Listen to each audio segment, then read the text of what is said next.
Hello everyone, नमस्कार, जय हिंद, वंदे मातरम। दोस्तों, स्वागत है आप सभी का आपके अपने यूट्यूब परिवार राजस्थान क्लासेस पर। बीएसटीसी पीटीटी के लिए हिंदी व्याकरण का अपन ये टेस्ट पेपर पढ़ने वाले हैं दोस्तों, और बहुत ही शानदार ये पेपर होने वाला है आपके लिए। तो इस क्लास के अंत तक आप सभी को बने रहना है ना। तो ये आपके लिए बहुत इंपॉर्टेंट होगी और शॉर्ट में क्लास दे रहा हूँ, ज़्यादा बड़ी क्लास आपके लिए नहीं देने वाला। परीक्षा उपयोगी प्रश्न होंगे। पहला क्वेश्चन आपकी स्क्रीन पर है, जल्दी से जवाब देना है। शुरू करते हैं, आइएगा। निम्नलिखित में से किस विकल्प में दिए गए सभी शब्द परस्पर पर्यायवाची? मैं आपको बता दूं, यहाँ पर गागर में सागर भरने वाली क्लास होगी आपके लिए, बहुत ही इंपॉर्टेंट होगी। शेयर वगैरह जरूर करना आपके दोस्तों के साथ। अनल पावक ज्वाला, ये सही है, ये विकल्प सही है। पर्यायवाची नहीं है, वो कौन सा है? घोटकबाजी और तुरंग, ये सही है, घोड़े के। तिमिर तमस अंधेरा, अंधेरे की, ये सही है।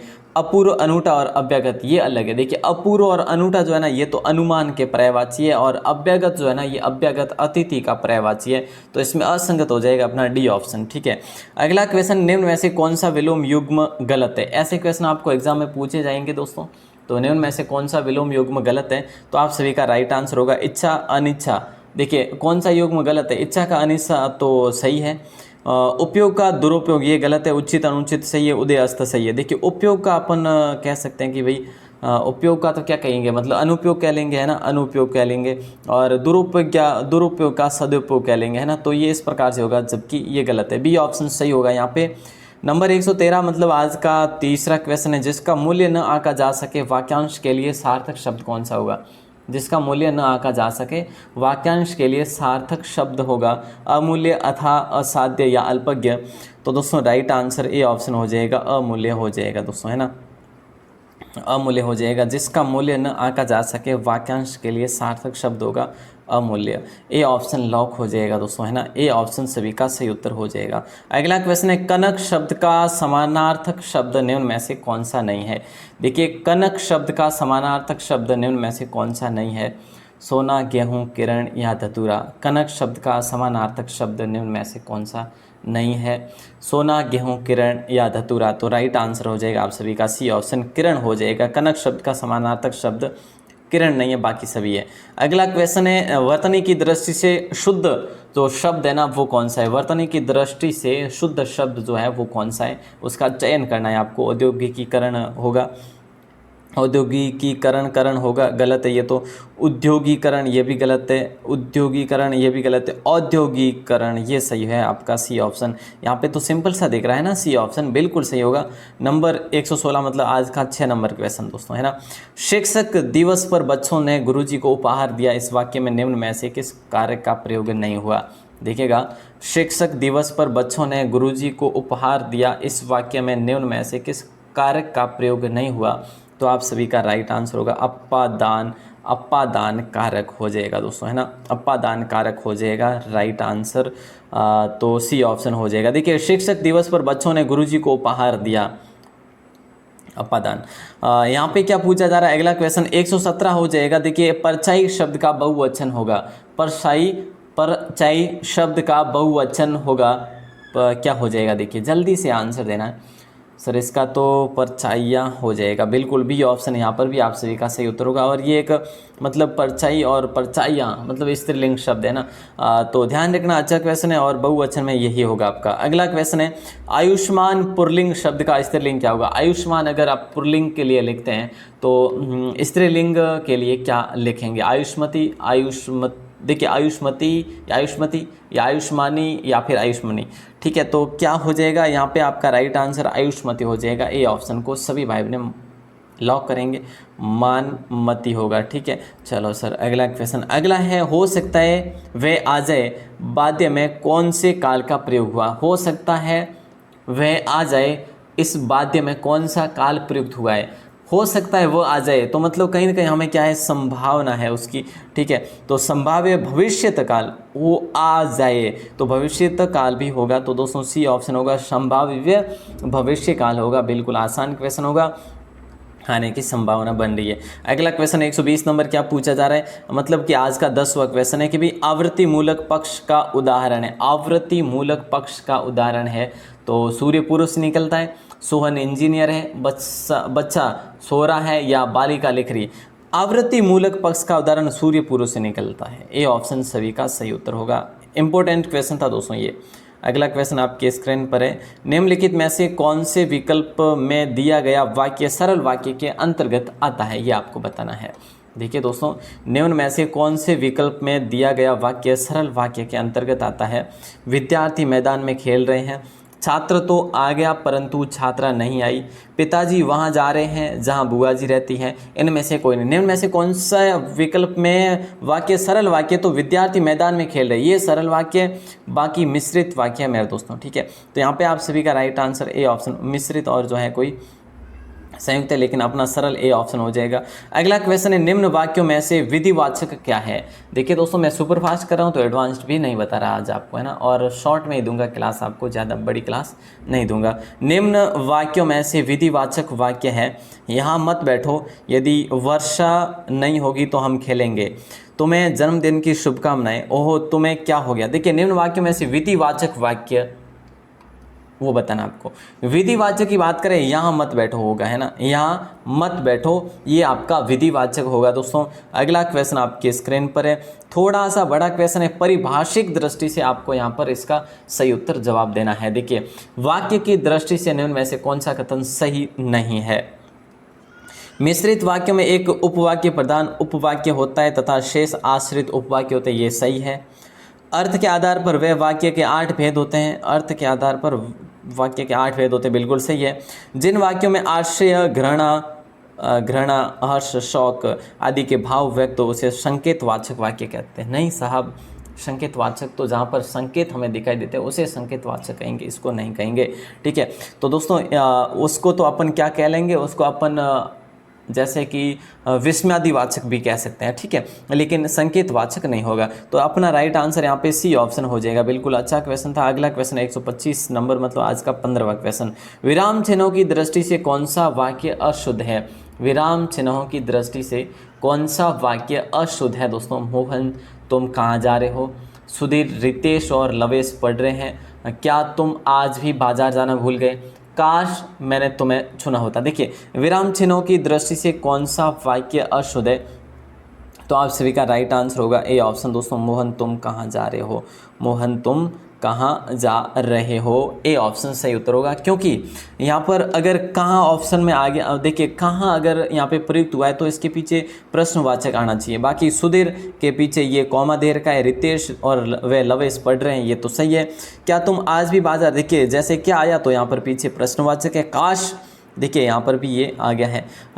तो दोस्तों इस प्रकार से अपना यहाँ पर आता है ये ए ऑप्शन में, तो ए ऑप्शन आपका सही उत्तर हो जाएगा। अगला क्वेश्चन है, निम्नलिखित में से किस विकल्प में दिए गए मुहावरे का भावार्थ सही नहीं है। जिस विकल्प में मुहावरे का भावार्थ सही नहीं है वो आपको बताना है। आंधी के आम बहुत सस्ता होना, आकाश कुसुम बहुत ऊंचा होना, आकाश के तारे तोड़ना बहुत कठिन कार्य करना, आकाश पाताल का अंतर बहुत बड़ा अंतर। तो देखिएगा यहाँ पे आप सभी का राइट आंसर होगा बी ऑप्शन, आकाश कुसुम, मतलब कि सही नहीं है। तो आकाश कुसुम जो है ये सही नहीं है। आंधी के आम बहुत सस्ता होना ये सही है, और आंधी के आम मतलब बहुत सस्ता होना, और आकाश के तारे तोड़ना बहुत कठिन कार्य करना, आकाश पाताल का अंतर होना बहुत अंतर होना। ये दोस्तों क्वेश्चन या तो आज की क्लास में आ जाएगा या फिर कल की क्लास में आएगा अपना बी ऑप्शन वाला, ठीक है।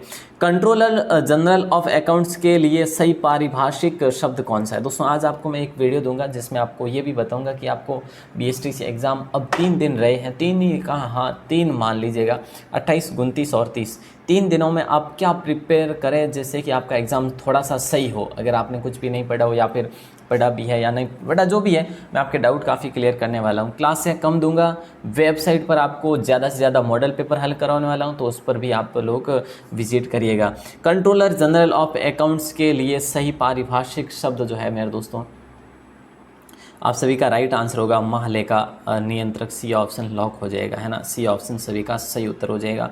निम्नलिखित में से किस शब्द में विसर्ग संधि है। निम्नलिखित में से किस शब्द में विसर्ग संधि है। तो निराशा होगा, निषेध होगा, या संशय होगा, या वागीश होगा। तो दोस्तों किस शब्द में विसर्ग संधि है, तो निराशा में हो जाएगा विसर्ग संधि, है ना। विसर्ग किस में होगा, निराशा, मतलब कि नी आशा, है ना, यही होगा। बिल्कुल सर, ए ऑप्शन लॉक हो जाएगा। चलो अगला क्वेश्चन है 29 नंबर, मतलब आज का 19वां क्वेश्चन। अभी अपने 10 मिनट हुए हैं। निम्नलिखित में से किस विकल्प के सभी शब्द तत्सम है? इनमें से किस विकल्प के सभी शब्द जो है तत्सम है? अग्नि, आग, अंबा, अचरज, अग्र, आचार्य, उष्ट्र, हृदय, पत्रिका, मुहावरा, संध्या, शुष्क, अग्रि, देखिए अक्षी, आम्र और इत्याश। देखिए इनमें से कौन से शब्द सारे तत्सम है? तो सारे तत्सम की बात करें, उग्र, आचार्य, उष्ट्र और हृदय होगा। बी ऑप्शन सही उत्तर होगा यहाँ पे आपका। अगला क्वेश्चन है नंबर 133 कि निम्नलिखित विकल्प में से असंगत पर्यायवाची शब्दों वाले विकल्प का चयन करिएगा। निम्नलिखित विकल्पों में से असंगत पर्यायवाची शब्दों वाले विकल्प का चयन करना है आप सभी को मिलकर। तो सूर्य, भास्कर, दिवाकर, आदित्य, प्रभाकर होगा। सिंह, शेर, देखिए सूर्य, भास्कर, दिवाकर, आदिकर, प्रभाकर ये सही है, सूर्य के पर्यायवाची है शब्द बिल्कुल। और सिंह, शेर, सिंह, शेर, केसरी, वनराज, मृगराज ये भी सही है। समुद्र, देखिए समुद्र का जल्दी दे रखा है और निर्दि दे रखा है, वारिद दे रखा है, अम्बुद दे रखा है। हालांकि आप सभी जानते हैं कि वारिद और अम्बुद जो है ना ये समुद्र के नहीं है, ये बादल के है। तो दोस्तों यहाँ पर असंगत ये हो गया है ना, ये सी ऑप्शन अपना असंगत हो जाएगा। शत्रु का अरि, अराती, बेरू, रिपु ये तो सही है। तो सी ऑप्शन असंगत होगा प्यारे दोस्तों, सी ऑप्शन को लॉक करेंगे। शक्ति का उपासक जो है ना वाक्यांश के लिए सार्थक शब्द क्या होगा? शक्ति का उपासक वाक्यांश के लिए सार्थक शब्द जो होगा वो क्या हो जाएगा? वैष्णव, शैव या पार्थिव या फिर शाक्त। शक्ति का उपासक वाक्यांश के लिए एक शब्द होगा, शाक्त हो जाएगा प्यारे दोस्तों। यहाँ पे डी ऑप्शन लॉक हो जाएगा। अगला क्वेश्चन आपके स्क्रीन पर है। निम्न में से किस विकल्प में नम शब्द है? निम्नलिखित में से कौन से विकल्प में नम शब्द है? तो देखिए असत्य या आनंद मगन या स्वास्थ्य रक्षा या पथभ्रष्ट। देखिए ये अच्छा क्वेश्चन है, नम समास है ना, तो आपका राइट आंसर होगा, मतलब कि पहला शब्द जो है नकारात्मक है, उसे अपन नम तत्पुरुष समास कह सकते हैं, कह तो सकते हैं ना। बिल्कुल सर, तो इसमें देखिएगा नकारात्मक है, असत्य है ना। अब आप समझ गए होंगे कि मैंने क्या कहा है ना। अगला क्वेश्चन 133 है। 133 क्या है कि वार्षिकोत्सव दिसंबर में होगा, वाक्य में कौन सा कारक है? देखिए वार्षिकोत्सव कब होगा? दिसंबर में होगा, ठीक है। और आप लोगों को पता है कि देखिए कारक आप लोग याद कर लेना थोड़े से अच्छे से, है ना। कारक आप लोग याद कर लेना, ज़्यादा टाइम नहीं लगेगा आपको, ठीक है। तो देख लीजिएगा कि यहाँ पर आपका अधिकरण में क्या आता है? मैं और पर आता है, ठीक है। तो मैं पर अधिकरण में आएगा, डी ऑप्शन को लॉक करेंगे। अगला क्वेश्चन है सर्वनाम की दृष्टि से कौन सा वाक्य सही नहीं है? सर्वनाम की दृष्टि से कौन सा वाक्य सही नहीं है? सर्वनाम के 6 भेद होते हैं। पुरुषवाचक सर्वनाम 5 प्रकार के होते हैं। निश्चयवाचक जो है सर्वनाम निश्चित वस्तु या व्यक्ति की और संकेत करते हैं, या उपरोक्त अवबद्ध दोनों होगा। तो देखिए दोस्तों इसमें आपका सर्वनाम की दृष्टि से कौन सा वाक्य सही नहीं है? तो ये सही नहीं है, बी ऑप्शन, ठीक है। बाकी ये सही है और ये भी सही है, ठीक है ना। वैसे पुरुषवाचक तो 3 प्रकार के होते हैं, उत्तम, मध्यम और अन्य, है ना। तो इस हिसाब से अपना बी ऑप्शन यहाँ पे सही उत्तर हो जाएगा। अगला क्वेश्चन आपकी स्क्रीन पर, निम्नलिखित वाक्य में से किस वाक्य में अकर्मक क्रिया है? मतलब अकर्मक क्रिया है। तो वाक्यों में से किस वाक्य में अकर्मक क्रिया है? बालिका ने रोटी खाई, उसने अगर खाया होता तो फिर हो जाता, लेकिन यहाँ पे तो सकर्मक है, रोटी खाई, ठीक है। विद्यार्थी ने पाठ पढ़ा, ये भी नहीं है। उसने माताजी को बुलाया, ये भी नहीं है। तो अपना राइट आंसर होगा वह बहुत देर से टहल रहा है, वह टहल रहा है, मतलब अकर्मक क्रिया इसमें आ रही है मेरे दोस्तों, ठीक है। तो अच्छा क्वेश्चन है। और मैं आपको अब एक लास्ट क्वेश्चन दे रहा हूँ दोस्तों, जिसका आंसर आपको बाहर आके कमेंट सेक्शन में देना है। तो आपको आज दोस्तों मैंने सुपरफास्ट भी दी है वैसे, है ना। और अभी अभी मॉर्निंग में मेरे पास मैसेज आया दोस्तों, अपनी क्लास में निशा शर्मा राजस्थान क्लासेस के नाम से आईडी से वो डेली क्लास लेते हैं, सिस्टर है, ठीक है। और सुबह सुबह उनका मैसेज आया, मुझे बताते हुए भी बहुत डर लग रहा है, लेकिन मैं बता रहा हूँ। देखिए सुबह सुबह मैसेज आया, सर पापा छोड़ के चले गए, मुझे बोला था कि मैं तुझे पेपर दिला लाऊंगा, पर मुझे छोड़ गए सर पापा। ये मैसेज उनका आया, एकदम से मैं खुद अचंभित रह गया। सुबह से मुझे खुद को कुछ समझ नहीं आ रहा। देखिए भगवान भी कभी कभी क्या क्या कर लेता है, कुछ भी समझ नहीं आता, कभी भी अनहोनी कर लेता है। इनके पिताजी टीचर थे वैसे गवर्नमेंट, लेकिन बहन निशा शर्मा को कहना चाहूँगा, सिस्टर देखिए आप बड़े हैं, आप अपने घर को संभालिए और अपनी मम्मी को सांत्वना दीजिएगा और अपने छोटे भाई बहन को थोड़ा सा ध्यान रखिए, उनको सांत्वना दीजिए, उनको मजबूत करिए। अब आप हैं अगर घर में बड़े तो आप ज़रूर इस बात को समझेंगे और अपनों का ख्याल रखेंगे। अब देखिए, भगवान की माया है, एक दिन सभी को जाना है, लेकिन वो कब क्या कर ले, वो कब क्या घटित कर ले, वो किसी को पता नहीं होता है ना। तो आपसे आशा यही रखूँगा कि आप अपने परिवार का ख्याल रखेंगे, कभी उम्मीद मत तोड़ना अपनी खुद की और अपने परिवार वालों की। अपनी उम्मीद पर मतलब बस अड़े रहना और जो भी करना हो अपने दृढ़ के साथ करते रहना, आगे बढ़ते रहना। कहीं किसी के मतलब खो जाने से कभी जो है अपन हार नहीं मान सकते। हाँ, पापा जी थे, बड़ा दुख होगा ही, क्योंकि अपनी दुनिया पापा माँ पापा होते हैं, जान सकते हैं। लेकिन उम्मीद है आप जो है ज़रूर